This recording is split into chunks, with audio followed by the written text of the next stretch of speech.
I'm looking at some stats right now. So, ticket prices for tonight's game, because I'm recording this before the Kings-Detroit game, is probably going to start by the time we end our podcast. Yeah, about the time we end. But tickets right now for the Detroit Piston-Kings game in Sacramento is going for as low as, according to ESPN, $41. That's actually, for how bad we are, that is actually really good. That's not bad. That's not the point here. Want to know the lowest ticket price according to ESPN for the Chicago versus San Francisco game? Is it in Chicago or San Francisco? San Francisco. Yes, sure. I would love to know. $330. For the win!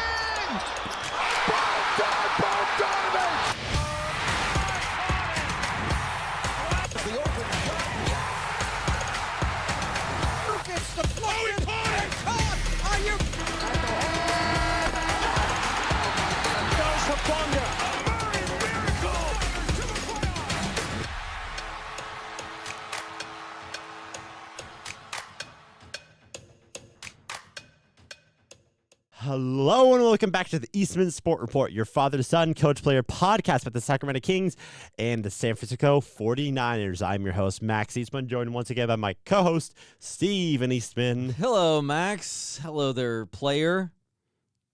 Hello, coach. Yeah, there you go. There you go. Your intros have been progressively getting weirder the longer we've been doing this. I got to try to come something different, but I am excited. It's Christmas season. It is Christmas season. If you can't tell, it's Christmas season. Santa outfit. He's got the Santa with the Santa hat. I got the Niners sweater. I know I read this before, but you only wear it one time a year. So here we go. We're recording this on January 23rd. Christmas. Say that again? December 23rd. It's 2 days before Christmas. Or you could say Christmas Eve. Or as sometimes we call it in our family, our mom doesn't like this, but Christmas Adam. Christmas Adam? Because Adam came before Eve. Yes. So it's Christmas Adam or Christmas Eve or the day before Christmas or 2 days before Christmas. The day before Christmas Eve or whatever you want to call it. Whatever it but is. It's the Christmas season. So it's Christmas we're feeling season. festive. We're festive. We got our red on. We're excited. Yes. The Niners played a really good game last night. The Kings actually won a game over this weekend. They're technically on a 1-game win streak right now. Like, it's festive and jolly here at the Eastman Sport Report. I'm feeling great right now. Yeah, let's feel great. Niners, their offense is on fire. Yes. Like you look at the red of your outfit and the red in my thing. The Niners are red hot right now. Yes. Their offense. Let's just go their offense. Their offense and special teams are both on fire. They're both doing really good. 48 points last night. That's the most points that the Niners have scored in a game since 2019 when they scored 51 points against Carolina. So 2019. I think I heard. No, that wouldn't be true. It's the second. It's tied for the second most points in the Kyle Shanahan era. It ties the same in the 2019 season. They scored 48 against the Saints that game. It was 48-46 in a really awesome game where George Kittle just plowed over people to get into the game-winning field goal. Anyway, 48 points, tied for the second most in the Kyle Shanahan era. Most since 2019 when we scored 51. So their offense was great. Wait, when did we score 51? It was against Carolina. It was 51-13. Oh, I remember that game. That game was not close at all. I think I fell asleep, but I remember that game. Because it's like you're up by 30 points. You're just like. Well, in 2019, wasn't that year we started out 8-0? Yes. And that was so we were to just Super Bowl. steamrolling team at the beginning of the season. So it was probably during that. I think it was the first half of the season. So, yeah, that was an awesome season. Jimmy Garoppolo actually looked pretty good that season. Yeah. But we're not talking about Jimmy Garoppolo. We're here to talk about Brock Purdy today. And Brock Purdy looks pretty good. Yeah, he had 5 touchdowns. Most by a 49ers quarterback since Steve Young in the Super Bowl against the Denver Broncos. Yes. Which is crazy. No, San Diego Chargers. San Diego Chargers. Sorry, I was thinking. That was Joe Montana against the Denver Broncos. Not bad. San Diego Chargers was Super Bowl 29. He had 6 that game. And the last time in a regular season game was Joe Montana had it. I saw that stat. Was it 90, 98, 99, something like? No, it'd be 89, something like that. Somewhere around that. You were live then. You should know. I mean, I remember, but I don't remember dates. Like, okay, Yeah. but when did Joe Montana last have 5 touchdown passes in a game? I think it was 1990. I looked up. Anyway, so great game by Brock Purdy. Another game, 2 games in a row with no punts. Great to see. The teams in the Super Bowl era to go consecutive games without punting. Did I tell you this before the game? Before coming here? How many teams? I mean, we talked about who has the record, and we're like 4 or so how many teams have gone consecutive games without punting? Do you know how many teams have gone in the Super Bowl era have gone consecutive games without punting? I'm gonna guess the Peyton Manning Colts. No. Then that was like my only answer. Tom Brady ever? No. Then I don't have one. 2004 Steelers. Ben Roethlisberger? Maybe. 2021 Bills. Okay, yeah, I see that. 2024 Commanders. So last year's Commanders. This year's Colts, beginning of the season, and this year's Niners. Or the 5 teams. So it's like there's 4 in the last 3 years, or 4 years, 2021. Nice. Last 4 years. We've had more of that. Offensive explosion. It's also the first time the Niners have done it.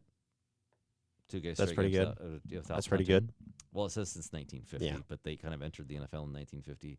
Technically started in 1946, but that was in the AAFL. That's a whole nother conversation. Okay. What another takeaway do you have from the game there, Max? Besides Brock Purdy has thrown 6 touchdowns and no punts. I feel like we've said this for most weeks and most games going into this, but I'm a little worried about our defense. Like, we got sacks finally. We had 2 sacks. One of them a strip sack on Phillip Rivers by, I'm going to say, Alfred Collins. Yes. But both of our rookie defense tackles got sacks last night. But the thing is you let 44-year-old Phillip Rivers score 27 points on you. And he's a really good quarterback. Yes. Yes. He clearly still has some of the magic that he had throughout his NFL career. But he's 44-year-old Phillip Rivers. Well, you should be able to do something against 44-year-old Phillip Rivers. We did do good with stopping the rush against Jonathan Taylor. He had 16 carries for only 46 yards. That's really good. An average of 2.9 yards per carry. Under 3 is really good. His longest run was 7 yards. Not even a first down. So we played really good against the rushing. But it fits into what is the Niners script to win for the rest of the season? Is their offense has to be amazing. Their special teams is really, really good. Fumbled, other things. And then your defense just has to stop them like 3 times. A couple times. And that's exactly what they did. Like, the other thing is if you look at it, like, if you go back to like this game, you said that the focus on the Niners defense was to stop Jonathan Taylor and basically challenge 44-year-old Phillip Rivers. If you go back a week, they basically let Tony Pollard run, and they basically says, we're not going to let you guys to get any big plays, but we're just going to contain the run game, and we're going to focus more on the pass game. So the Niners defense is not good enough to stop both the pass and the run in a game, in my opinion. Not without Fred Warner, not without Nick Bosa. Yes, and so they basically have to say, okay, we're going to focus on this, and last week it was Cam Ward was they're going to stop the pass. This week it was we're going to stop the run in the short game against Phillip Rivers. And, but that's because Phillip Rivers started the previous week against the Seahawks. That's all he did was throw short passes. And Jonathan Taylor did a lot of running. And so they're like, okay, we're going to stop that. And then Phillip Rivers' first play of the game was a long 30, 40-yard pass. Didn't complete it, but it basically showed we're going to push the ball down the field. And I'm not afraid to. I'm an old man. I can still throw the ball. Yes. No, he still can't throw it as good as a normal quarterback, but not over the age of 40. Yes, and named Tom Brady. Yeah, but he can still throw the ball, and his mind still works and still accurate and all that type of stuff. Yes. But they're also showing that hey, we're going to play completely different this week.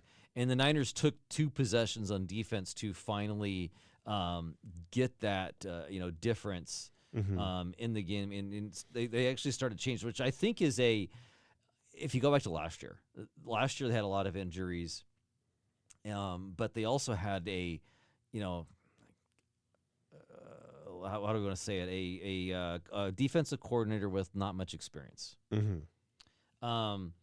And basically it showed that he didn't do very much in the aspect of second half adjustments or in-game adjustments. He didn't do a very good job with that. Yeah. This is a thing of, hey, this is why you have Robert Saleh. And after those first two possessions, he's like, okay, yeah, we're going to don't get yourself down, keep yourselves up. You guys are young. We're learning. We're going to get better. Like there's a quote talking about how he actually rallied the troops after the second one and a second series. And after giving up 2 touchdowns right away, I'm looking at the wrong way. So they give up 2 touchdowns right away, and then they finally got that first punt. And the other thing we'd like to point out, what's the turning point of the game? I think that actually is the turning point of the game because that was the C.J. West sack on first down. They finally got to Phillip Rivers. They got in his face, got a sack, and they made a 3-and-out.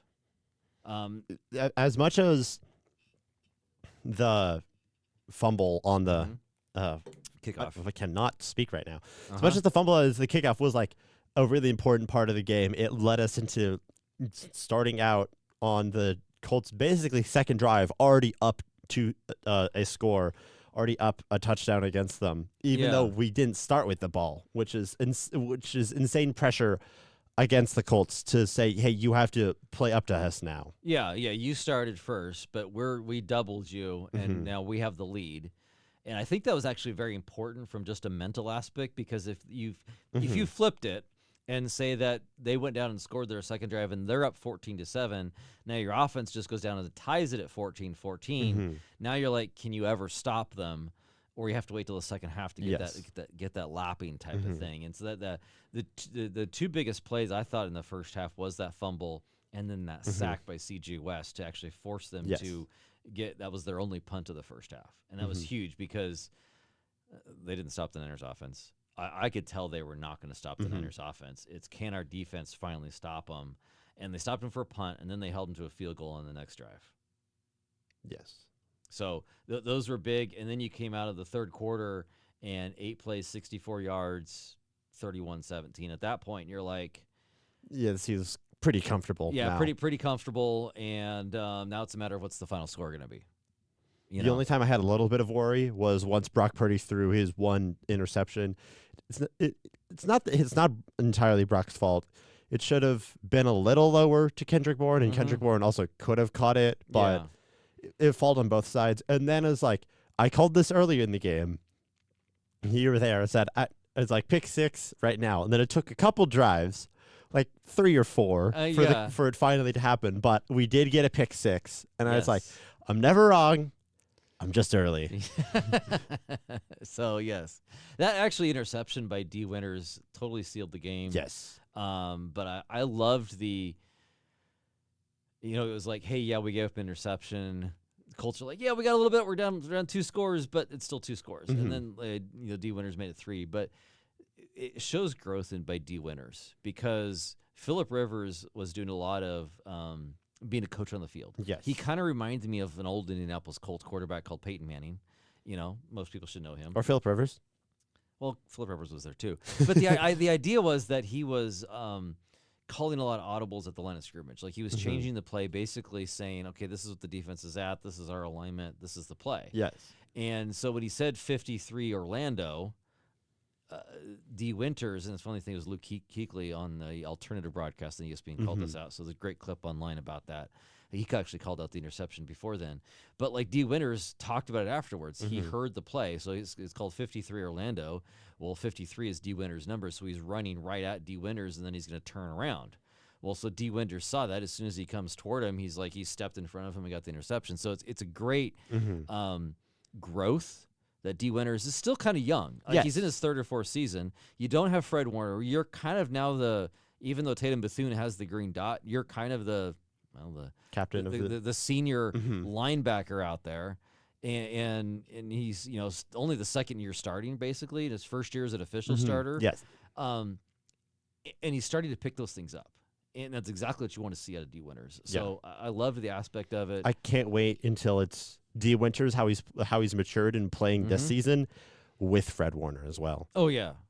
Because D. Winters at the start of the season, he was good, but like he's definitely not the guy who's calling out an audible in his head and knowing where the ball's going to be. Yeah, and I think D. Winters actually had like a little bit of rough spot in the middle of the season. I think after Fred Warner left, it took even a little bit of adjustment to get going again. You see your friend's ankle twist the wrong way. It gets implanted in your head. For a little bit. But it's also the guy that you leaned on. Like he leaned on Fred Warner so much that like now that he's not out there, he's like, okay, I have to be the one. I can do this. I'm confident in myself, and I'm doing it. So it's great to see the growth by D. Winters in that instance. And the one thing I do have to say is, we kind of started this long conversation here about this is, yes, I'm worried about our defense. And our defense, our strength is our offense and our special teams. And the defense can shut down one aspect of the other team, but they can't, they're not as good as be able to shut down both the run and the pass of a team. And I'm worried of how this is going to look against in the playoffs. Because the playoffs, you're playing solid teams. Like even in the next 2 weeks when you're playing both teams that have clinched playoff spots. Yes, you're playing the Bears and the Seahawks. Could be previews to playoff games we see later in the. Yeah, because both those teams are in the playoffs. Like you might play them. Very good possibility you're going to play one of those two. And so I'm very curious to see how the Niners do. The Niners have to show up in these games and prove that they can do it. Can their offense really go out and score at least 30 points a game? They have to go score 30. And their defense, the one thing I do say about this year's defense, though, that I was leading to, is, they don't stop them consistently, but they do seem to step up in big moments. Yeah. Like they get the timely stop. And that's the one thing that I would say is like, okay, if you're trying to look at the silver lining of, hey, we're Christmas, we're joyful, we're jolly, of, okay, they're not getting the consistent stops, but they get the timely. And like I'm not thinking of them all the time, but there's so many this season where it's like, hey, Upton Stout made a play. D. Winters made the play this time. You had Alfred Collins with the punch out against the Rams. You had all of these timely moments where the defense shows up at the, hey, we needed something, and they showed up. Yeah. And that gives me a little bit of hope of maybe we can make a run in the playoffs. This team has so much grit. Oh, yeah. They have multiple times in the season gotten punched in the mouth. By other teams, by other injuries. teams, by even our own mistakes, like in the Jags game where you're just throwing picks left and right. Yeah, Carolina Panthers, you have 3 interceptions. Like, you're just like, but we got 2 games, and if we win both of those games, we're the number 1 seed. Yeah, which is amazing. That's crazy. Imagine you tell us right after the Tampa Bay Buccaneers game where we lost like 30-6 and lost Fred Warner, or the Texans game where you just got obliterated. The defense could not stop them, and the offense couldn't do hardly anything. And going up to us then and saying like, hey, or just like say this us in 2 weeks if we do, not when, if we do win the 1 seed. Hey, Niners are going to be the first seed in the NFC. I think you're crazy. Exactly. I think I'm high on drugs. Yeah, I mean, I still look at it as what is the chances of them getting the number 1 seed right now? Is it like a 40% chance? According to The Athletic, because I know we're favored in the Chicago game. Yeah, it's a 29% according to The Athletic that they'll be the number 1 seed. I can take that. And you're like, okay, that's 51% to the Seahawks, 20% to the Rams, 29% to the Niners. Which you're like, I'll take it. Yeah.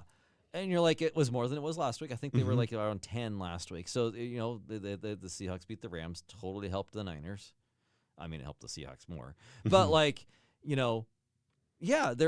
they have it right in front of them. Can they go beat the Rams? We got to beat the Bears. Yes. You cannot look over the Bears.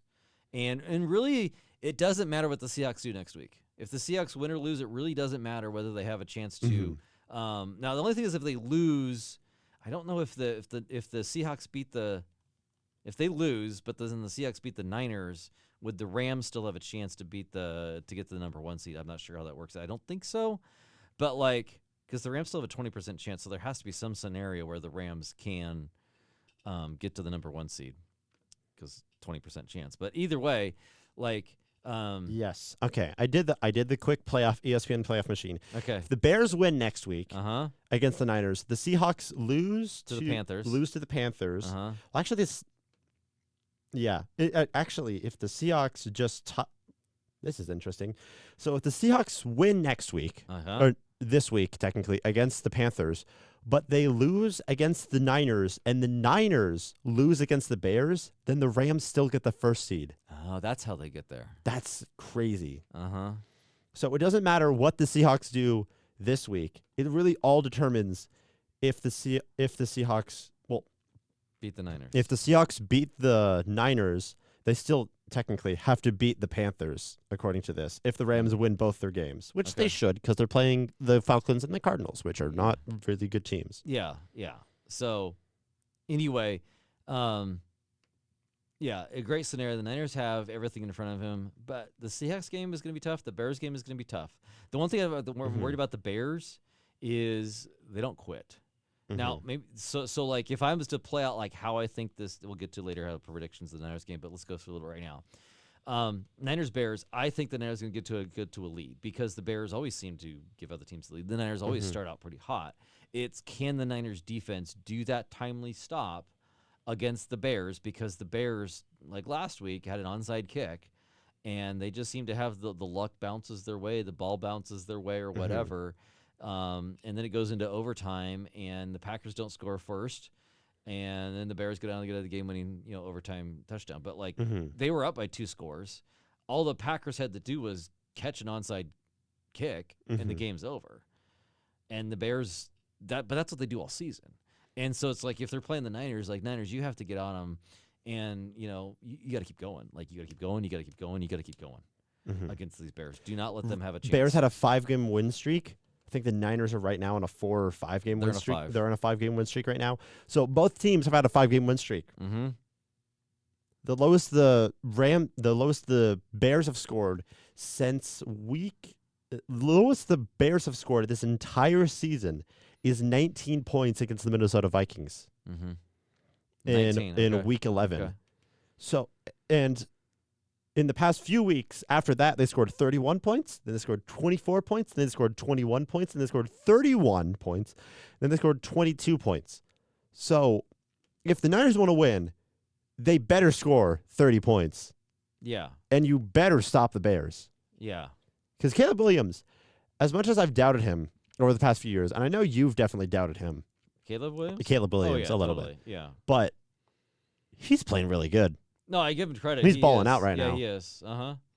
So the Niners have to shut down the Bears on at least, I'm going to say, 3 drives. Because I trust the Niners way more to score than I trust the Bears to score. Oh, yeah. Even with the Bears, the Bears have a good defense. They don't have I wouldn't say they have a bad defense or a good defense.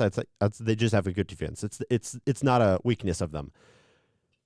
But if we want to win this game, I'm relying heavily on our defense being able to stop them 3 times or 4 times, like how we did against the Colts, because we only stopped them 4 times. And one of them was at the very end of the game where they just turned it over on downs and the game was basically already over at that point. It was 1 punt in the first half, another punt in the second half, and then the pick 6 by D. Winters. Those are the only times who stopped them. I guess you could also count the fumble on the kickoff, but that's not really a drive. That's just If you want to know Bears' defensive ranking, now yards is not always the best. I like efficiency and other things, but they are 5th. The Bears are 5th in yards. In comparison, the Niners' defense is only 10th, which is better than I expected.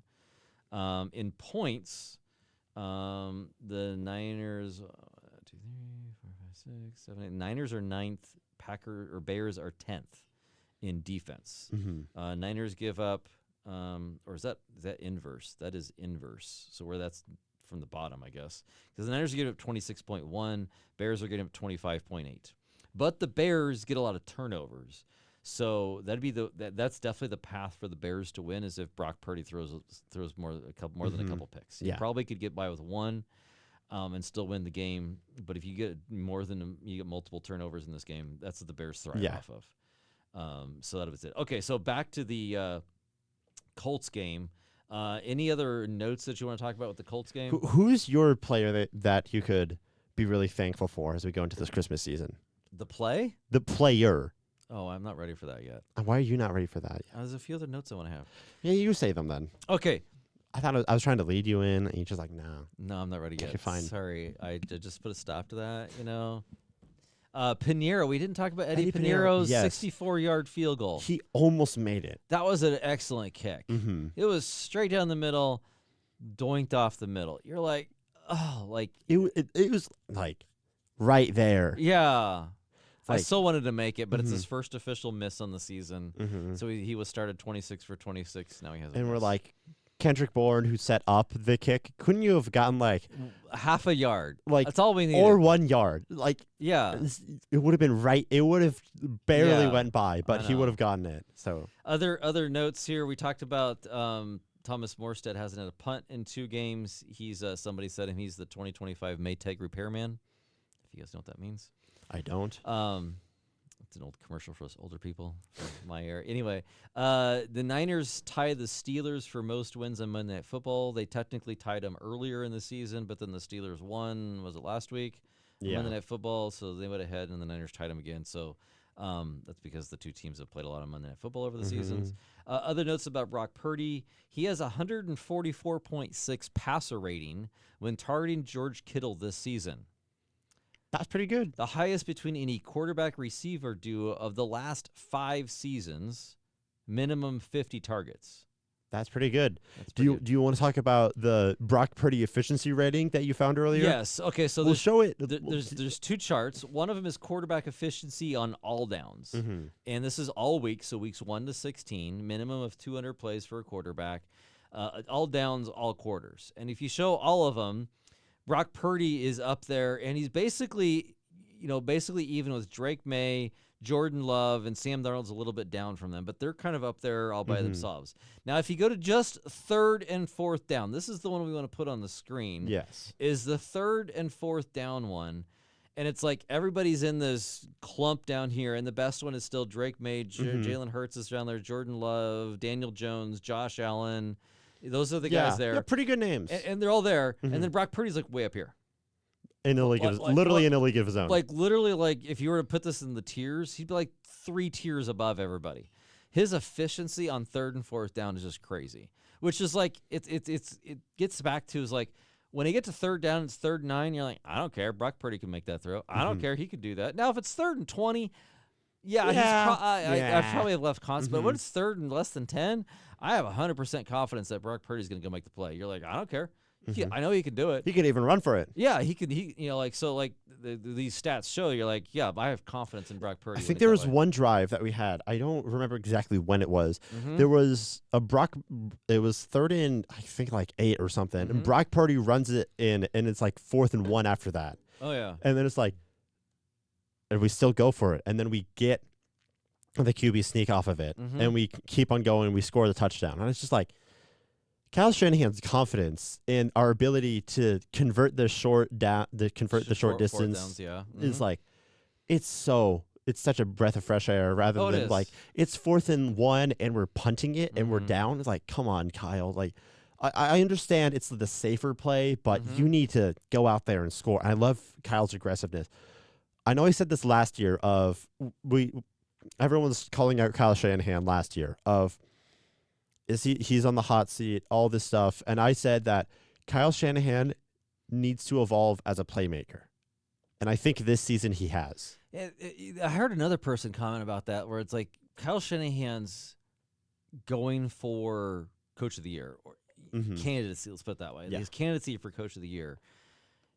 He had an off-season meeting with the veterans, and he's like, we got to change the tone of our team, and we have to be, he did a really good job of kind of reinventing himself. Exactly what you're saying. He is becoming, he really reinvented the team this year by going younger, by going to this more aggressive, and really Robert Saleh and Brent Boyer, the special teams coordinator. I'm kind of bringing both those in because they both have made a huge difference on that kind of reinventing this whole team this year compared to where last year. Because last year we had a lot of turnover, a lot of injuries, and we stunk.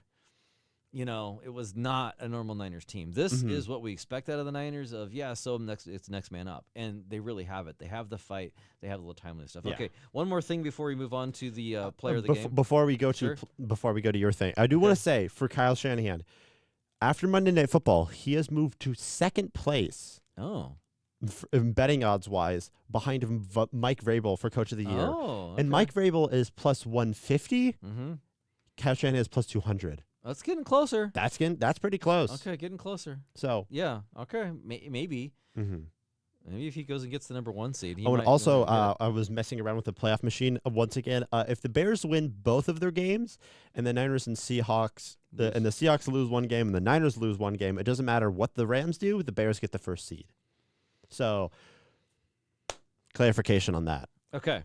One other question we have here, or one other thing I found here is interesting about Brock Purdy. The composite QB rankings, this has to do with looking at it from an efficiency perspective. Actually brings up total QBR, efficiency per play. So Brock Purdy in total QBR, and this is the whole season, weeks 1 to 15. Mm-hmm. Minimum QB dropbacks of 225 for the whole season. Yes. Total QBR, Brock Purdy's number 2 behind Jordan Love. Okay. EPA per play, efficiency per play. He's number 3. Again, Jordan Love is number 1 and number 2. Let's see where the number 2 is. Number 2 is Josh Allen. Number 3 is Brock Purdy. Mm-hmm. Composite player efficiency, offensive efficiency. He's number 4. Number 1 is Drake Muay. Number 2 is Dak Prescott. Number 3 is Sam Darnold. Number 4 is Brock Purdy. Number 5 is Jordan Love. Okay. Bad throw percentage. He's actually number 7. Pressures to sack. So percentage of pressures to actually giving up a sack. He is number 1 by a mile. He has a 12% pressure to sack ratio. Mm-hmm. Number 2 is 16.8. And number 3, where's number 3? Almost 20. So, like, he's 12 who are to those, 17. Question, who are the other names? Bo Nix is number 2. Number 3 is Joe Flacco. But, like, the people at the top, like, yeah, like, so, but all the other quarterbacks that you would consider good are at 20% pressure to sack rate. Brock Purdy's at, like, 12. So, like, yeah. Air yards per reception is number 10. When you add all these metrics together, he gets an overall score of 93.4, and he's ranked number 1 in this composite QB ranking. Number 1 is Brock Purdy. Number 2 is Jordan Love. Number 3 is Dak Prescott. 4 is Matthew Stafford. 5 is Drake May. So if any listeners are out there are doubters of Brock Purdy. Yes, trying to help bring some facts to and behind Brock Purdy. Okay, we're ready for our... Who do we thank the Lord for? Were we thank the Lord for? So I'm going to be a little bit tricky on my thank the Lord player. Oh, man. I thank the Lord for the whole Niners team. Because in my fandom, you got the Niners and the Kings. And you're like, the Niners are just consistently good. They're consistently have good things to talk about. They're consistently fun to talk about. Yeah. They have, like, they don't have stupid drama. and like... Well, sometimes. I mean, yeah, Brandon Ayuk. But, like, I just want to say thank the Lord for the whole team. Like, they went out and played a really good game. If I was giving it to somebody, probably Brock Purdy, but I gave it to him last week. So I was like, okay, who do I give it to this week? And I'm like, no, I'm just thankful for the whole team. It's Christmas season. I'm thankful. I'm grateful. And I want to thank the Lord for the San Francisco 49ers that I have a team that, like, the faithful travel. Like, if you're watching the ESPN game afterwards and you've seen the post-game thing and the amount of fans that stayed in the stadium, it's just unreal. Like, we travel. Like, I just thankful for the whole Niners. I'm thankful for all the faithful, the fans that we have out there. You know, the organization from John Lynch to Kyle Shanahan all the way down to the players. Like, it's just a well-run organization. And I just want to say thank the Lord for the San Francisco 49ers. I have so much fun talking about them, you know, from a podcasting perspective to everything, to watching them, to enjoying them. That's what I'm doing this week. Nice. Okay, so there's my Thank the Lord segment. It's really weird for us, the contrast of, well, I guess not weird for us, but it's the contrast of how consistently good the Niners are and how consistently bad the Kings are, of just... Yeah, we'll get to the Kings later. But anyway, we're thankful for the Niners. Okay, so for our next segment, are we doing your segment next? Let's do my segment Okay. now. Who's ready for... Max's Top 10. Okay, I got a little bit of spice in this one because Spicy. as I said last week, I don't trust the Broncos. I don't care that they won against the Packers. I don't trust the Broncos, and I was proven right. You were. I was proven right. They lost, first loss in 11 straight games. I don't care. I'm the Broncos' number one hater. Broncos' number one hater. I don't believe them at all. Anyway. Okay. But they do still have like 12 or 11 wins, so I can't really deny the fact that they are have good. 12. They're 12-3. I can't deny the fact that they are good, but like I don't believe in them.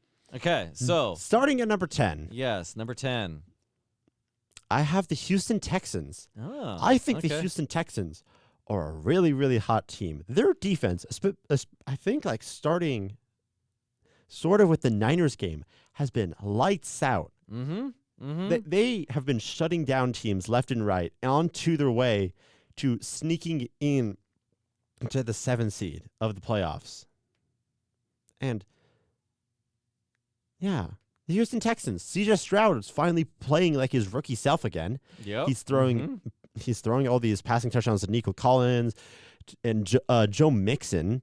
Whoever thought that Joe Mixon going to the Houston Texans would still be as good as he was. So I have the Texans at number 10. Okay, I like it. I look forward to seeing the Texans. If I am scared of a little bit of the Texans, I feel like they could. I feel like I've said this a lot of weeks. I feel like any team in the top 10 could be any other team in the top 10. Yeah. Okay. And they are projected to get the 7th seed Yes. in the AFC right now by both ESPN and The Athletic. Okay, number 9. Number 9, I got the LA Chargers. Okay. Justin Herbert's playing really good right now. Mm-hmm. He's playing really good.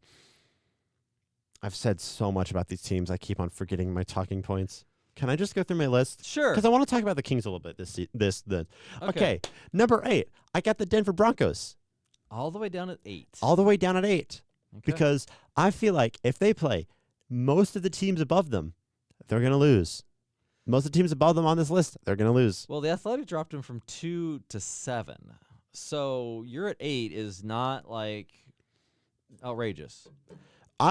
You had to respect them a little bit for the totally. record. You have to Yes. respect them for the record, Uh-huh. but like, I don't respect them for mainly for even though Bo Nix didn't have his worst game of the last 2 weeks, I still don't trust their offense. Their defense is world class. Defense one of the best in the league. According to this here, for the first 10 weeks of the season, they were 3rd in defense. Yes. Since then, 26th. Mm. So is there something's happening with their defense? Once again, I do not trust the Denver Broncos in a playoff situation. Well, you'll hear about what the next game they play, and they might have a good game that game.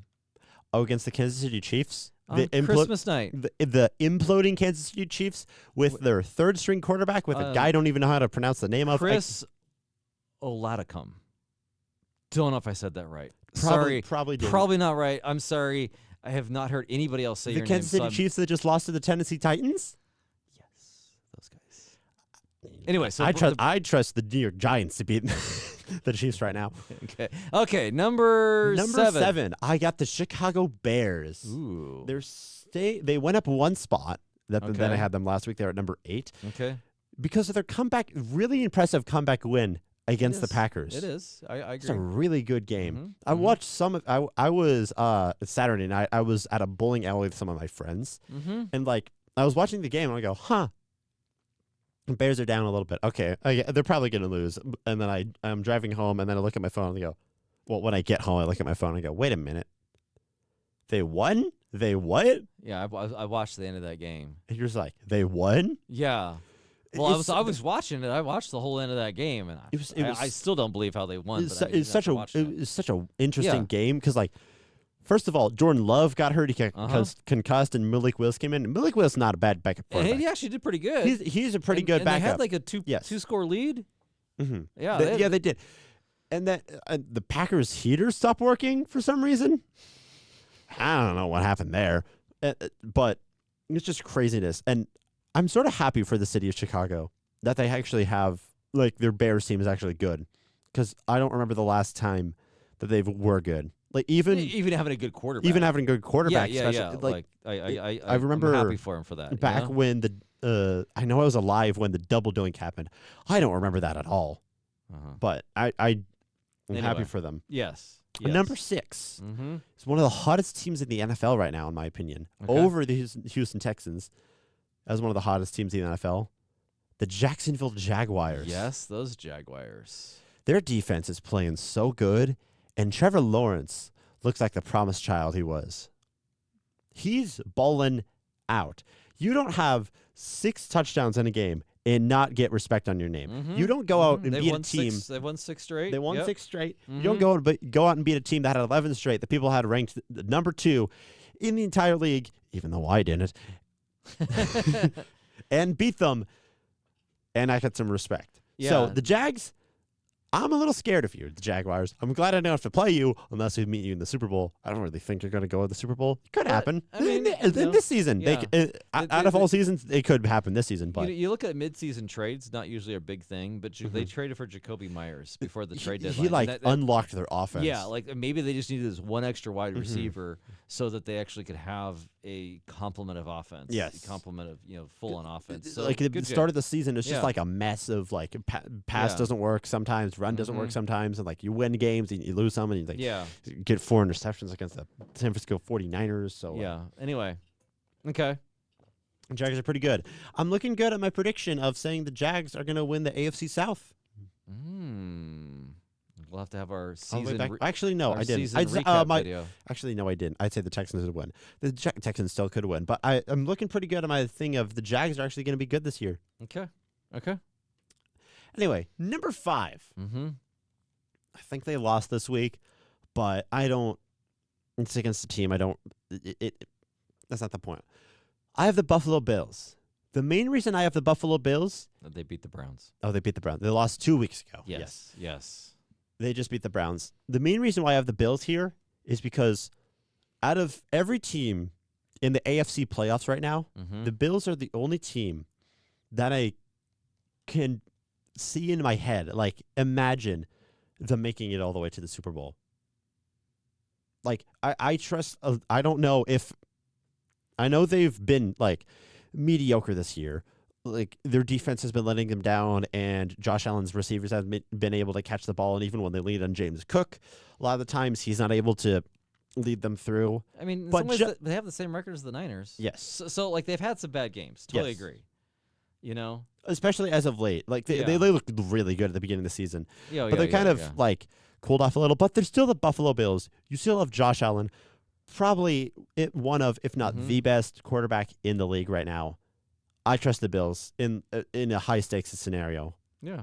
Let's see, where are they at? They still have a chance for the 1 seed as well, but they're currently, I think, the 5th or 6th seed in the playoffs. Probably the 5th seed. They're right now they're projected to be the 5th. The current standings has them 6th behind Okay. the Chargers, but they're predicted to get up to the 5th. Okay, Because so they're probably not going to catch up to the Patriots. Mhm. 'Cause I think they're 2 games behind the Patriots. They or are 1. well, the Patriots just have to lose both games, and the Bills have to win both. Yeah, I which think is that would be tough. But okay, Buffalo Bills at number 5. Number Okay. 4, I got the New England Patriots. Ooh. So Patriots. AFC East, right there. I think they're right there. Oh yeah. Because yeah, the Patriots, sort of like the Bills, were red hot to start the season. And they're still a really good team, but they sort of cooled off a little. They're Yeah. still first in Yeah. first. Is it first in the conference? No, that's still the Broncos, right? I'm making sure. Yes, it is still the Broncos. You're still the lead. You're still the leader in the division, Patriots. And Drake May. If it's not Matthew Stafford for MVP, it's Drake May, right? Probably. Yeah. Mm-hmm. So you don't have an MVP candidate and not be a good team. So I have the Patriots at 4. You know, the funny thing is there's a tweet I'm looking at here as I'm reading the Athletics rankings, and they put the New England Patriots, and they put this chart, which is a very similar chart that I showed you before, of Drake May is in a league of its own for quarterback efficiency. You know what they had to do, though? They had to bump up the minimum number of plays to drop Brock Purdy out. So Brock Purdy has about the same efficiency as Drake May, but they had to make the minimum amount of plays enough to drop Brock Purdy out so that this guy could make his chart say Drake May's in a league of his own. I mean, he is in a league of his own. It's just Brock Purdy is also in a league of his own. Yes. Okay. That means number they're in 3. a league. Now, this is the part where the list gets interesting. Okay. Because I firmly believe that the 2026 Super Bowl 60 Super Bowl in Levi Stadium runs through the NFC West. I can see Don't doubt it. I don't want it, but I can see any one of these NFC West teams that are in the playoffs winning these games, winning out, going to the Super Bowl and winning that. Do I want the Rams to win a Super Bowl in Levi Stadium? No. Do I want the Seahawks to win a game in Super Bowl in our stadium? No. No. But I could see it happening. But I totally agree that these probably are the three most likely teams to go win a Super Bowl. So, number 3, I got the San Francisco 49ers. Do I believe that the 49ers could beat the Seahawks and Rams? Yes. Would I be stressed if I saw them on my schedule? Also, yes. But the Niners, we've already said so much about them. But their offense, dare I say, best in the league. Right now, as of the last 2 weeks. The only team that I could think of that's close is the Jaguars we just talked about being a little hot. But I still see that the Niners are better than that. What did we talk about in the car ride? Was it 21 drives in a row without a punt? I'm pretty sure that's the number. Yeah, and the NFL record was 23. Mm-hmm. So if we can make the first 2 against the Bears scoring, then we can tie. It's 21 straight. The 49ers right now have 21 straight offensive drives without a punt. Our punter is so bored right now. The one concern in the Athletic for the Niners is, will their punter be rusty? I mean, I never thought about that one. Because we're going to punt eventually, right? You would think, but hopefully not. You're like, hopefully not, but I think we'd punt eventually. You would think. Let's hope not. Okay. Anyway, moving on. We're moving on from the Niners. My only concern is the defense. We're not playing bad. Yeah. But I'm still concerned about the defense. Yes. Okay. I feel like every single Niners game going into the season, going later, can be described the defense as death by 1,000 paper cuts. They never really give up the big play, but they just every single team just kind of inches down the field over and over. Okay. Number two. I got the Seattle Seahawks. Oh, so that means Rams are one. Rams are one. Even Seahawks though are two. the Seahawks beat them. Even though the Seahawks beat the Rams, they still split the season series. And that's because I believe that the Rams can beat a lot more teams than the Seahawks can right now. The Seahawks can beat the Rams, and they're right there for me. Because I still think I trust Matthew Stafford more than Sam Darnold. I think Sam Darnold's starting to give more confidence. Yes, because even last year when he was a Vikings quarterback, he fumbled 3 interceptions. But the last end of the game, the last week of the season when they had to win, and in the playoff game, he was not very good. And then when they went into the playoff game, he wasn't very good. Yeah, and so even the week before that, he was So iffy. I think he's starting to get better at big moments, and is being But the Seahawks defense, I feel like we could just put a stamp on it. Best defense in the league right now. Versus the Rams. Okay. They showed, because of what they did against the Rams, they have the best defense in the league. So that'll be interesting when we get to our Week 18 it matchup, will be, the Niners against Seahawks. I am scared heavily of these next 2 games for the Niners because I can definitely see us losing both games. Do I also see us winning both games? 100%. We've already beaten the Seahawks, but both teams are way different than they were Week 1. So it's going to be a really hard game for both teams. But the Seahawks I have in number 2 because I just trust the maturity and the consistency that the Rams have had throughout this season. Yeah. Even though they do have 4 losses in the Seahawks. I still believe. I still believe in the Rams over the Seahawks because in a playoff scenario, I would pick the Rams over a lot of teams. Now, in a head-to-head matchup, that'd be a little more interesting. But I feel like in a general sense, the Rams are a better team than the Seahawks. And the interesting thing is the Rams have really good offensive defense, but their special teams stink. The way the Seahawks beat the Rams is the Rams were up 30-14. And what turned it around is a punt return. That's exactly what how the Niners beat them was there was special teams. I think there was a fumble or something like that, and there was a long kickoff return or punt return for the Niners had. So you're that's why the Rams actually fired their offensive coordinator this week. Or sorry, special teams? Special teams coordinator. Following, anyway, I'm reading it, not saying it right. Sorry. They fired their special teams coordinator with only 2 games left, which is realistic of they're saying, yeah, our special teams stink, and that's the one thing holding back this team is their special teams. Now, hopefully they don't fix it when they play the Niners, but, when they play the Niners. If they play the Niners. If they play the Niners in this playoffs, I kind of think they will. But anyway, we'll get there. So, okay. Okay, so recap, I have the Texans at 10, Chargers at 9, Broncos at 8, Bears at 7, Jags at 6, Bills at 5, Patriots at 4, and then Niners at 3, Seahawks at 2, Rams at 1. Okay, now time for our...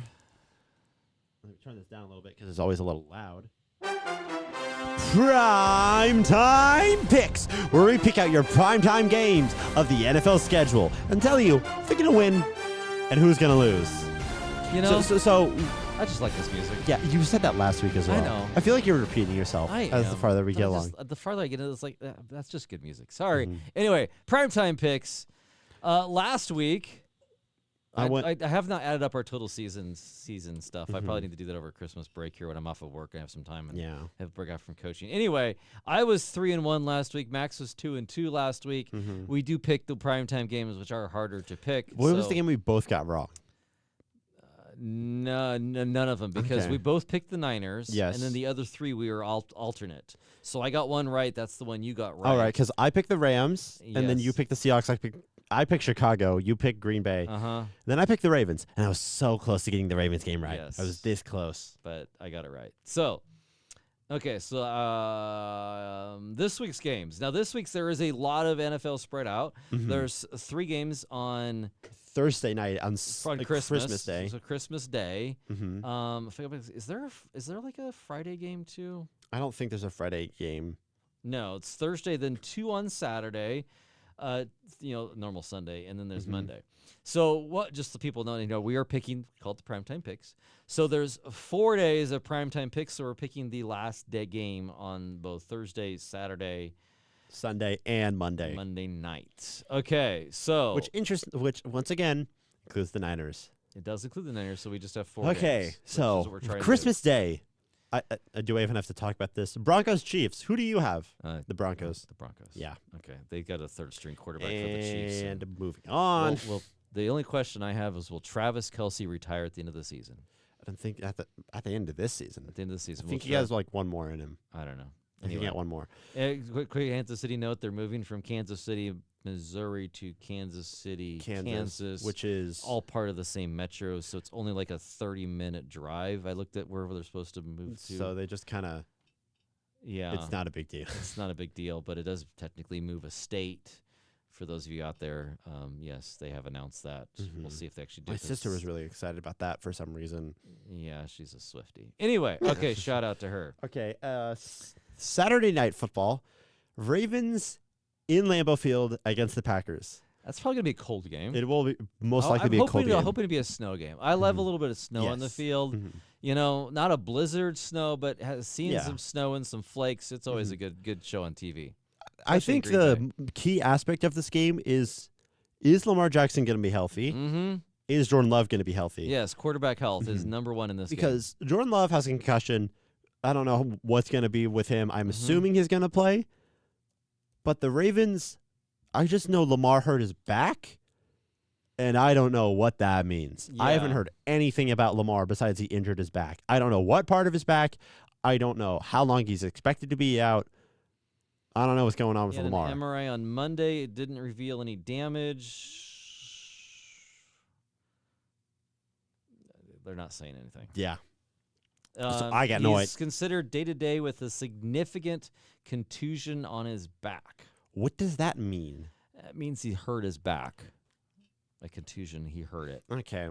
Who do you have, Ravens versus Packers? I'm trusting that Jordan Love will come out of. I'm trusting that either Jordan Love or Malik Willis, from a quarterback perspective, will play better than the Ravens' backup quarterback. I'm not even sure who it is right now. Is it Tyler Huntley? I forget because I know that he was back up a few years ago. Okay, Tyler Huntley. I think it is. Anyway, I'm picking the Packers because it's in Green Bay, and I trust the Packers, either Malik Willis or Jordan Love, more than I do Tyler Huntley. With a bad back injury, I don't We've trust both that. had back injuries. Somehow Yeah. I had one at 18 years old, and I don't know how that happened. Back injuries suck. Yeah. Because you're just like, everything hurts. You can't sit down. You can't stand up. You can't lay down. I know. And you're like, they usually heal slowly. Mm-hmm. So, like, I don't have, a lot of faith in Lamar Jackson playing. Mm-hmm. Now, being on a short week, normally a concussion takes a full week to heal. So, yeah, that's a question for Jordan Love. We'll see how he's doing throughout the week. But I'm picking the Packers. How about you? I'm also picking the Packers. Okay. What I think is going to be the most interesting matchup, Sunday Night Football. Oh, boy, I'm going to be waiting all day for Sunday night on this. Okay. Chicago Bears in Levi's Stadium against the San Francisco 49ers. Hey, you know what? Before we get to the winner, I have something to announce on this podcast right now. What do you mean by that? I have an announcement for Maxwell Eastman on this podcast. What? The Niners-Bears game, we're going. For real? Yes. We bought tickets. We're sitting in section 229, row 9. In the nosebleeds? No, it's section 229. We're behind the end zone, second level up. Okay. Row 9. We're going to be there. You couldn't have told me this on Christmas Day? No, I had to tell you on the podcast so everybody can see your reaction to live. Hey, we got tickets and we're going to the game. Huh. I don't really know what to say. That's Okay. pretty cool. So you're all waiting all day for Sunday night. Yeah, we're going to be driving over there, parking at my company's. They have the parking structure within Free parking at my Nice. company. We're going to the game and we're going to get there. So I don't know if we'll do I have no idea if we'll do a live or record it after the game. I don't know if East they of let us Square take a tripod or not. Yeah, they don't want us to take it in the game. Maybe the small one, maybe?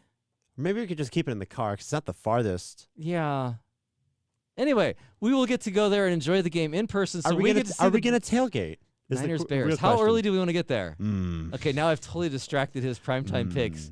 But I had this schedule. Well, let's talk to about tell this him- after the podcast. Okay. Let's talk about this Okay. on the drive home. Yeah, okay? so now that I've got Max totally distracted, what do you think of the game? Who's going to win? Well, now I got to pick the 49ers. I was already going to pick them, but now I got to pick them. Okay, now you got to pick the Niners out there. Okay. So now you're picking the Niners? Mm-hmm. I was picking the Niners. I was anyway. picking the Niners either way. Yeah, I think that it's going to be a close game. I do think, though, with the Niners offense, I think we're going to get about a 10-point lead, and because I'm kind of worried about them Bears coming back if you make it too close, I think we'll have right around a 10-point win is what I'm predicting. I think it'll be somewhere around 31-21 is my prediction, maybe 34-24 would be my score on that one type of thing. But that's where I think the game's going. Okay.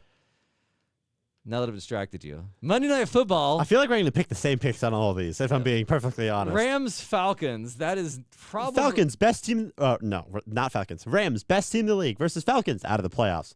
Rams need to win to have any hope of winning the division and the number 1 seed. It's the Rams are going to win, right? Yeah, I know. Yeah. Cool. Well, that was boring. Okay, we all picked the same, so that'll be fun primetime picks there. But Okay. we do not plan this We beforehand. okay. Okay, I'm still thinking about that. Okay. I totally distracted Max now. Okay. We have a sort of special segment because it's Christmas. Yeah. So what we talked about is we want to give Christmas presents to each one of our teams. We're going to start off with the San Francisco 49ers. Okay, the one criteria we did say is we cannot give any team a championship. I would love to give both teams a championship. We're not doing that. That's not how it works. That's anything but a championship you can give to Yes. the team. What is? Oh, okay, whatever. My watch is ignore that. Okay. Niners. You gonna go Niners. first? I'm stuck in between giving them a new medical staff and giving them a new training facility because I don't know if we've talked about this on podcast. Okay, but I don't know, yeah. it's a little. This is a little pseudoscience. I don't know how much I believe this, but Mm-hmm. it's a little something. So the 49ers practice facility is right next to an electrical power. Whatchamacallit? Yeah. EMF station, I think it's called. Yeah. And you're consistently practicing there every single day. So, like, does that affect your health at all? Maybe. I don't know. So, if I could, I'd move them away from that just a little bit, because if that is a problem, I don't want it to be a problem. And if that isn't a problem, new medical staff. I consistently, we've had way too many injuries. Yes. Way too many injuries. Yes. I just want something, a little bit extra bubble wrap on us, okay? Mm-hmm. Just a little bit extra padding. Okay. What do you have? Okay, so I'm going to give the Niners a defensive pass rusher to Compliment Nick Bosa? compliment Nick Bosa. If I was to pick a name, and I'm thinking like this probably be an off-season acquisition, isn't it either Thibodeau from the Giants or what's the Bengals guy? Trey Hendrickson? Trey Hendrickson. Like, could we get one of those guys? If you could keep the offense where they are, the special teams where they are, even the rest of the team, if you could just add either a Nick Bosa and either one of those two defensive players, like that's an amazing team. And that's what I'd like. I would like to gift the Niners a pass rusher opposite Nick Bosa, Nice. either Trayvon Hendrickson or Thibodeau. Okay. Now for the Kings. What do you want to give the Sacramento Kings? The number 1 draft pick in next year's draft. There's three really good players. You got AJ Debonsa. Cameron Boozer, and then is it Peterson? I'm pretty sure. Yes. Not 100% on. Yes. Who's Anyways, where. so you have. Sorry, I'm keeping my draft we're looking at until January. So I know, but there's the three. Darren Peterson is the top there, and with the third best odds, we have a pretty good chance at the first pick. But. Yeah, and so you're like, the last time the Niners got the Kings. Last time the Kings had the number 1 pick was 1989. I was in middle school. That's crazy. And back then, I didn't have somebody to talk to about things, and you couldn't look up things up on the internet. You only had what was in the paper. And we had the number 1 pick, and I'm like, I'm all excited for it because it's the number 1 pick. And we drafted Purvis Ellison. And you're like, okay, cool, we got the number 1 pick. Yeah, it's awesome because we've been bad for a couple of years, ever since they moved to Sacramento. And I was excited for it. And then the rookie of the year was some guy named David Robinson. And you're like, well, where'd he come from? Oh, he was, he went to the military for a couple of years.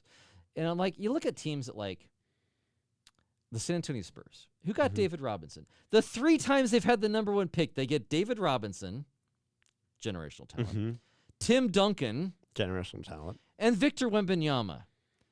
Can I have an ounce? We get Purvis Ellison, and then a number 2 pick was Marvin Bagley. Can I have a drop, sir? Just an ounce of good talent. Yes, we've listened to a couple Niners that are Kings things around the internet type of thing, and I forget who it was that said like the Kings have a great fan base. Could they just they deserve?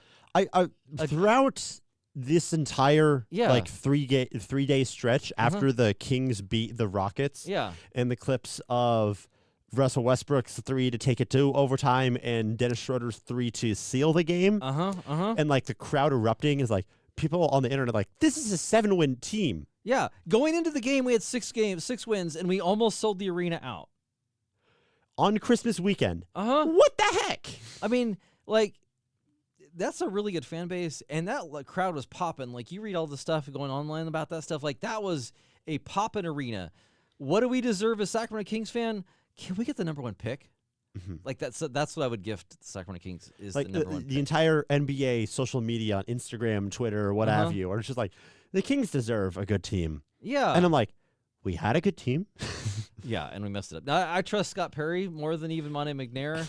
There was the one time that someone said, I saw him like, man, the Kings deserve a really good team. And I just thought in my head, yeah, if I had a coach like the new head coach for the New York Knicks, and like even a star point guard, we'd be such a good team, right? Yeah. Anyway. Okay. As I look dead into the camera. Okay. So what are you gifting the Kings? My gift to the Kings, it's probably no surprise to anyone, is a new majority owner that, keyword, wants to keep them in Sacramento.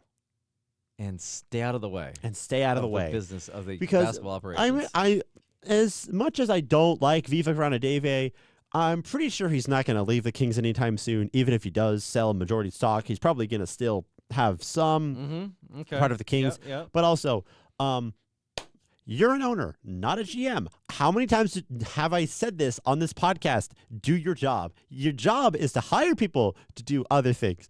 Your job is to set prices for tickets and for hot dog prices, not to trade, trade or fire people. Inventing the beam, like you did an awesome job. And whoever that was, you're really good at hiring people for marketing and other things, and it's like stay out of the actual basketball part of our team. I mean, the Kings of an organization have a really good non-basketball operation side. Like our jerseys look good. Yeah. We constantly have like a good social media team, and like our arena's really cool. Yeah. And all this stuff. And it's just like our basketball sucks. Yeah. So that's where I would say yes, Ron and Diva get out of the other thing, or don't have majority, and I give the Kings a number 1 draft pick. That's what we would gift the Kings. So there's our special Christmas segment for the week. And now we move to the Sacramento Kings, which we've already kind of talked a little bit about. But for the first time in a few weeks, especially because the Kings won, I actually have hope. Not for this season. This season's trash. It's gonna be in the garbage. We're gonna win like 20 games, probably less. But I have hope.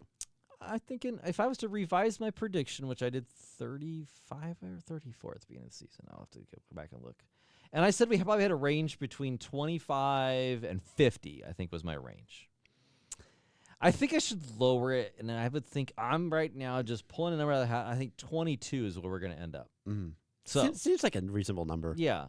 The amount of losses we have right now. The interesting thing is I kind of like the new starting lineup for the Kings. And what I like about it is you have Russell Westbrook at the 1, DeMar DeRozan at the 2. Ever since we got him, I thought DeMar DeRozan, based on his size and everything, would be better as a 2 and not a 3. Mm-hmm. He's always been starting for the King. Then you bring Keegan Murray in at the 3. Precious Achiuwa starts at the 4. And then Maxine Renaud at the 5. Now, I think ideally you'd probably put Maxine at the 4 and Sabonis at the 5. But, like, with Precious Achiuwa in the starting lineup, you have a guy who's not going to take a lot of shots. Mm-hmm. You bring Keegan Murray, who's, and Precious is a really good defender. Mm-hmm. You bring in Keegan Murray, really good defender. Russell Westbrook plays really hard. DeMar DeRozan in this lineup is your clear number 1 scorer. So you have a clear number 1. Keegan Murray is your clear number 2. Russell Westbrook does Russell and Westbrook Maxine things. Renaud as well. Yeah, Max Renaud is probably third kind of with Russell Westbrook doing things. And Russell Westbrook and Maxine Renaud actually have a really good connection between a lot of Maxine Renaud's points come from assists from Russell Westbrook. I heard a stat on that. I forget what the number is, but somewhere in the 40 range, 40% of something like that of the assists that Maxine Renaud scores off of comes from Russell Westbrook or something like that. Maybe I'm a little bit off, but somewhere in that range. Good connection there. I like the starting lineup. I also like the lineup where they're playing a lot of like in different parts of the game. They had Dennis Schroeder out there with this lineup, and Nick Clifford was out there. So they're playing way more young guys. Now, some of that is because Zach LaVine's out and Sabonis is out. And so it kind of brings up a thing, and Keelan also is playing a little bit now type of thing. But I like how they're starting this transition to hey, if we're not going to win games, at least we're going to play the guys that hustle and work hard. And, if I'm going to go to a Kings game, which eventually this year we'll probably go to a few Kings games. Crazy that we're going to a Niners game before going to a Kings game. That's pretty awesome, isn't it? The thought, okay. Anyway, so you're like, that's where I'm looking at this. Where am I looking at the Kings? And I like how Doug Christie is saying Keegan Murray's a 3. I've been thinking that for a long time. Like, yeah, he can play the 4, but he should be a 3. That means you got to find a 4. Okay, well, Precious Achiuwa is there. And also the last 3 games they've been played much harder. Much harder. They've had really competitive games. I mean, in some ways, the game against the Portland Trailblazers, where it's like you had the game-winning shot, and then you get this strange phantom call to give the Portland Trailblazers the win, is if you're really going after the tank thing, is almost perfect for the Kings. You're like you play really hard, you get the shots to win, and you get the refs helping out with the tank. Okay. I want to say something about this Kings team.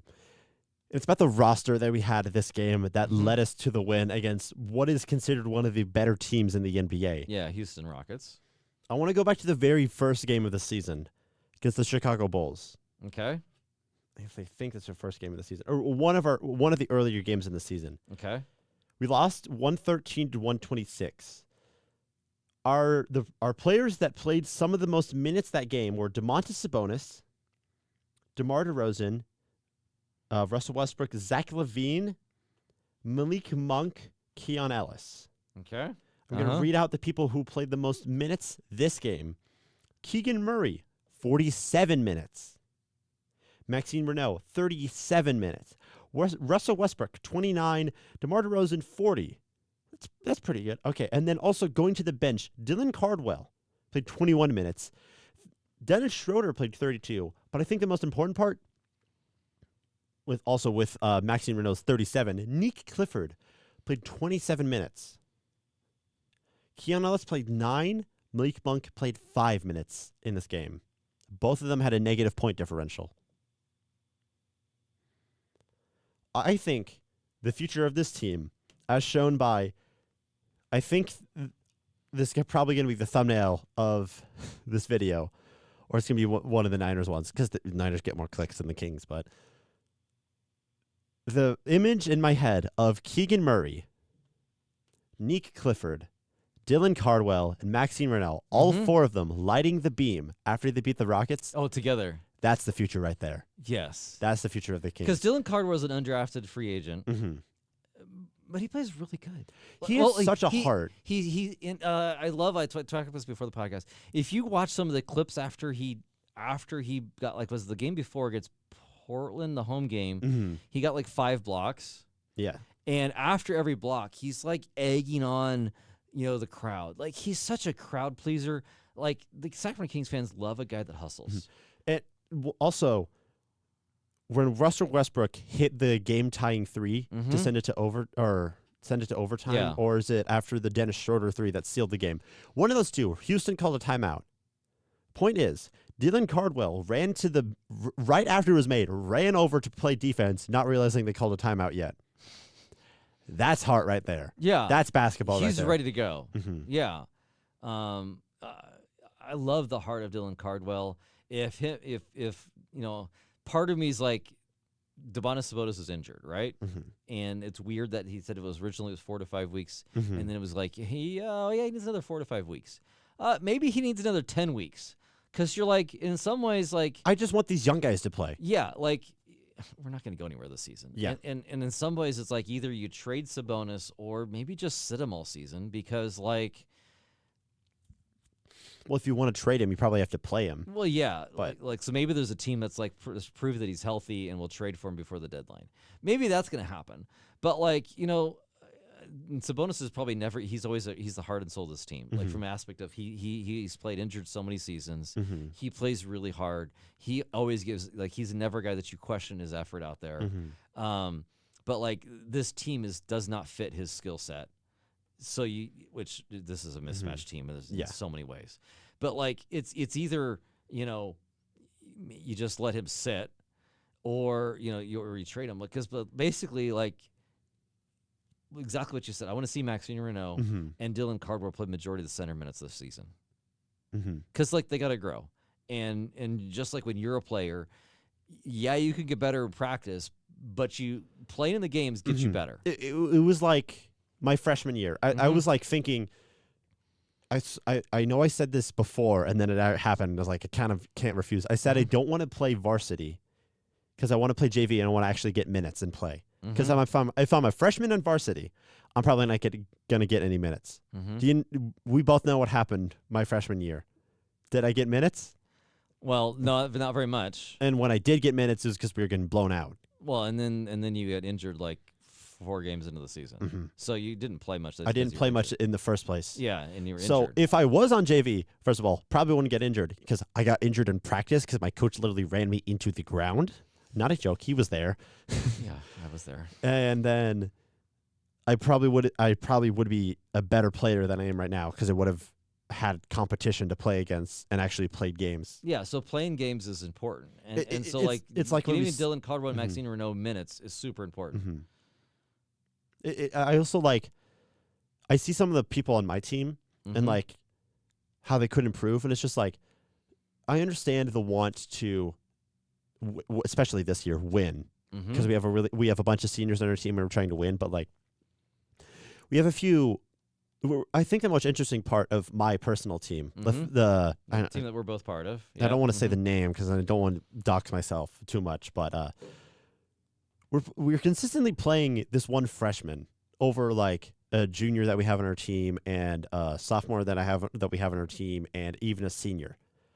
And I think because our coach sees something in him, it's sort of like how going into this like Domantas Sabonis, Zach LaVine is like they're good players. You want them on your team, but we have a future that we have to look towards. So and finally have a future after like the hopelessness that I had at the beginning of the season of like we actually have a young core that I'm excited to see play. We're probably going to be terrible this season, but next season I want to see us like fight for a play-in spot. Yeah, and you go back to get a high draft pick. I'm confident we'll have a high draft pick. I don't know if we'll get number 1, but we should have a high draft pick. And you're like, okay, let's see where we can go. Now, hopefully, if I was to actually get more gifting to the Niners, I'm like, can we somehow to the Kings? To the Kings. Can we get 2 lottery picks? Like, if we're going to do some trades, can we somehow, even if it's the back end of the lottery, can we somehow get 2 lottery picks this year? Like just to help, like, get us another new player. You take one of the Thunder's picks. They don't need it.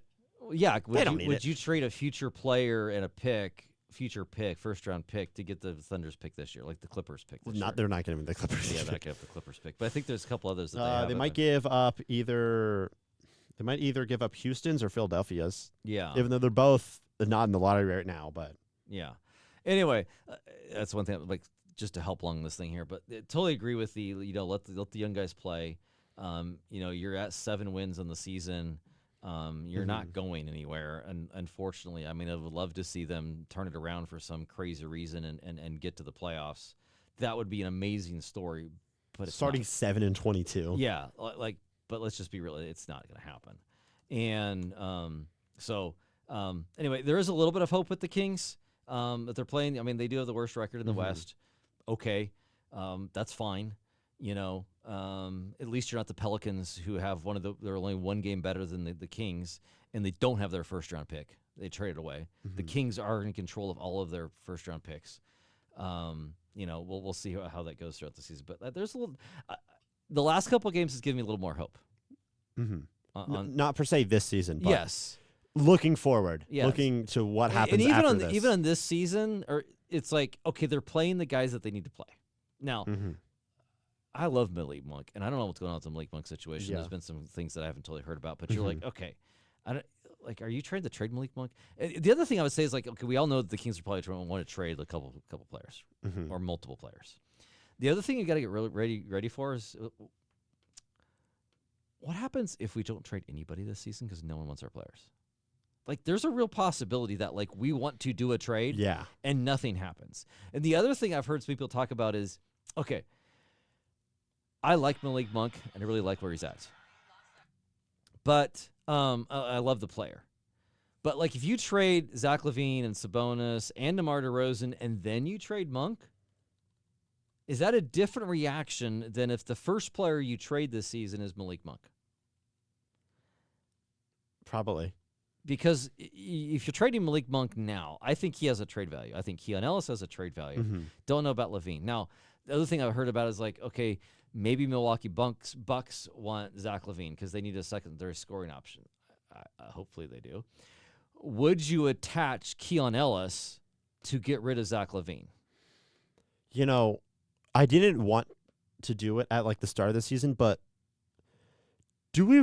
I feel like we're not going to keep Keon Ellis even if he don't trade him because his contract ends at the end of this year. Yeah, and we can't pay him. I think there's a limitation on what we can pay him or something like that. Like, get what we can for him. Yeah, so you're like... I also want Keon Ellis to be on a good team because I think he could be a good roster piece for a lot of teams out there. Yeah, and I think he's one of those glue players that, like, he's not going to be a star, but when you have a good team around him, he thrives. He's kind of like on the Thunder as Alex Caruso. Mm-hmm. I feel like we've used him as an example for all this. Before then, but it's like, okay, Caruso's never going to be a star, but when you put him on a really good team, his traits shine. I think that's where Keon Ellis is. Like on this team right now, his traits probably don't thrive because he's looked at it. If you also look back, when has Keon Ellis been good with the Kings? It's when he was starting next to De'Aaron Fox. When they traded De'Aaron Fox, Keon Ellis wasn't as good last year. When Keon Ellis played next to De'Aaron Fox, he looked really good. Again, Keon Ellis is a good player. Love myself some Keon Ellis, but like I think he's one of those players who needs a good team around him for him to shine. Yeah. I don't think he's going to shine on a bad team like the Kings have today. And so you're like, if you need to attach him to Zach LaVine to get off Zach LaVine, it's worth it, in my opinion. Now, if that's what you got to do, you got to do. Anyway, okay. Anything else we want to say about the Kings? We've kind of gone pretty long on this episode, but I think we love everybody listening out this far. So anything else? I don't got one more thing. Okay. I don't have one more thing. No, not one more thing. Thanks, everybody, for listening. Merry Christmas. Happy Christmas. New Year. Happy Kwanzaa. Happy holidays. Happy Hanukkah, whatever you celebrate. Yeah. Happy Hanukkah is another good one. Anyway, we thank you all for that. We will probably be on next week. Let's see. We have our own team, a practice on Monday. We have the Niners-Bears on Sunday. Our own team practices on Monday, and then we have a game on Tuesday, our second league game on Tuesday. So either we're doing it early in the day Tuesday or maybe Wednesday we're doing our next podcast. Well, we're still on Christmas break, so we probably have time early in the day. But we'll get one out next week. We appreciate everyone listening, so we'll have New Year's resolutions will be our special next week. New Year's resolutions for each team? Okay. Well, we thank all of you so much for listening to our podcast. I don't know. I felt like I felt like you were going to say something. I thought you were going to finish it. Anyway, hit like, subscribe. We appreciate all your viewers out there, and we'll see you next week. Bye.